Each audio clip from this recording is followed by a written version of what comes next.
नमस्कार दोस्तों, मैं आपका होस्ट जोशी आपका स्वागत करता हूं मैं आरएम शॉर्ट्स में, जिसमें हम लेके आते हैं दिन भर की स्पेस और डिफेंस न्यूज की टॉप 3 खबरें। तो चलिए जान लेते हैं। दोस्तों, अपनी सबसे पहली खबर की बात करें तो वो सरकारी तंत्र की लचर व्यवस्था की तरफ से आ रही है, जिसके कारण एक बहुत ही अच्छी डील भारत के हाथों से जाती नजर आ रही है। यह डील 2000 करोड़ रुपए के चॉपर खरीदने की थी, जो हम एयरबस से खरीदने वाले थे, जिसका नाम है EC725 और इसको सुपर कॉगर चॉपर भी कहा जाता है। इसकी डील लगभग 2000 करोड़ रुपए की थी और इसमें ऑफसेट क्लॉज भी था, यानी कि 600 करोड़ रुपए इसको भारत में ही इन्वेस्ट करना था। और 2012 में इसकी डील स्टार्ट हुई और इसको हमें कोस्ट गार्ड के लिए लेना था। पर 2012 के बाद जब टेक्निकल बिड इसने जीत ली, फाइनेंशियल बिड लगाई गई, तो L1 आया और उसके बाद आज तक यह बिड फाइनल नहीं हो पाई है। 9 बार एक्सटेंशन होने के बाद 15 फरवरी को अब एयरबस ने भी यह कह दिया है कि फर्दर हम इस दाम पे कंटिन्यू नहीं रख पाएंगे, क्योंकि 9 बिड हो चुकी हैं और 5 सालों के लिए ही हम अपना दाम मान सकते हैं, यानी कि 5 साल गुजर जाने के बाद वो दाम रिवाइज करते हैं और जब दाम रिवाइज हो जाएगा तो फिर यह बिड के अंतर्गत नहीं रह जाएगा। इसके लिए फिर से दोबारा एक बिड करनी पड़ेगी, क्योंकि लास्ट में L1 एयरबस ही आया था और उसी दाम पर हमें सामान लेना था। पर ज्यादा लेट करने के कारण, कोई ऑर्डर उनको प्लेस न करने के कारण एयरबस अब पीछे हट गया है और यह हेलीकॉप्टर अब भारत को, भारतीय कोस्ट गार्ड को नहीं मिल पाएगा और यह डील टूटती नजर आ रही है। तो हमारे सरकारी तंत्र की एक और लचर व्यवस्था के कारण अच्छी डील हमारे हाथ से चली जा रही है। एक बुरी खबर के बाद अच्छी खबर सुन लेते हैं। टाटा बोइंग एरोस्पेस लिमिटेड अब स्टार्ट हो चुका है, ऑफिशियली स्टार्ट हो चुका है। हमारे डिफेंस मिनिस्टर ने इसका इनॉग्रेशन कर दिया है। हैदराबाद में ये फैसिलिटी बनी है, जिसके द्वारा बोइंग के अपाचे हेलीकॉप्टर्स के फ्यूजलाजेस बनाए जाएंगे। इस प्रोडक्शन फैसिलिटी में केवल अभी फ्यूजलाजेस ही बनाए जाएंगे, पर यह ग्लोबल स्तर पर होगा, यानी कि ग्लोबल जितने भी कस्टमर है अपाचे हेलीकॉप्टर के, उनके लिए फ्यूजलाजेस यहीं से जाएंगे।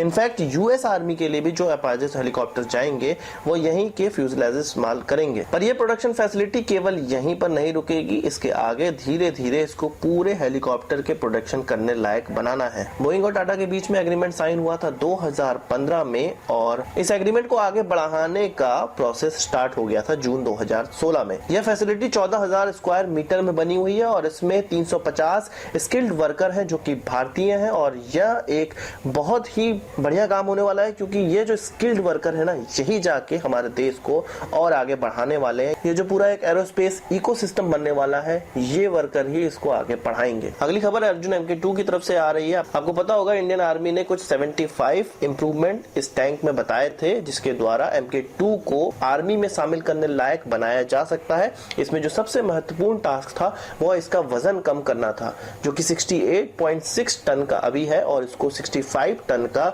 बनाना है DRDO को, जो कि अब उनके लिए एक बहुत ज्यादा चैलेंजिंग टास्क होता नजर आ रहा है। अभी तक उन्होंने केवल 1.5 टन ही कम कर पाए हैं, जो कि आर्मी की रिक्वायरमेंट से अभी भी बहुत ज्यादा है और उनके लिए इस वजन को कम करना बहुत ज्यादा मुश्किल होता नजर आ रहा है। आपको पता होगा कि अप्रैल 2018 में यह आर्मी के ट्रायल में फिर से उतरने वाला है, ऐसी खबरें निकल कर आई हैं। पर तब तक इसको अपना वजन कम करना है, क्योंकि यही सबसे महत्वपूर्ण इंप्रूवमेंट है आर्मी की नजर में, क्योंकि आर्मी भारी टैंक नहीं ले जा सकती है। आर्मी को जहां पे ये टैंक डिप्लॉय करने हैं, वहां के जो पुल हैं, वहां की जो रोड है, वहां की जो मिट्टी है, वहां के जो रास्ते हैं, उनमें भारी टैंक को नहीं ले जाया जा सकता है। अर्जुन टैंक इस वजन में केवल और केवल राजस्थान के कुछ सेक्टर में ही काम कर सकता है, इसलिए उसका वजन कम करना बहुत ज्यादा जरूरी है।